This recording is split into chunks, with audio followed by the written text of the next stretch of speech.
এই বোতলের মধ্যে মার্কিং করা পর্যন্ত আমি জল নিয়েছি এবং এটাকে দুটো কায়দায় এর মধ্যে ঢালবো। কোনটার ক্ষেত্রে কত টাইম লাগছে সেটা তোমরা কমেন্ট সেকশনে জানাবে এবং কম বেশি কী জন্য লাগছে এর কারণটাও আমরা বলবো।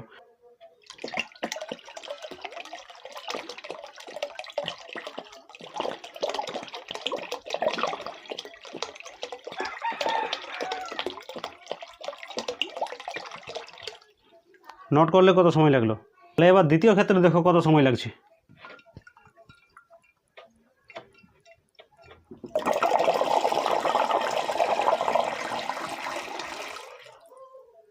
তাহলে এরপর আমরা কারণটা বোঝার চেষ্টা করছি। দেখো এটা কিন্তু পুরোপুরি খালি নেই, এটা কিন্তু বায়ুতে ভর্তি আছে, যেহেতু আমরা বায়ুর সমুদ্রে আছি। যখন এর মধ্যে জল ঢুকবে তার মানে কি বায়ুটাকে বেরোতে হবে, তবে জলটা ঢুকবে। প্রথম ক্ষেত্রে কি হলো, যখন আমি এটাকে উবুড় করে দিলাম তখন জলটা আটকে আটকে বেরোচ্ছিল, কারণ এখন বায়ুটা আটকে আটকে ঢুকছিল সেই জন্য।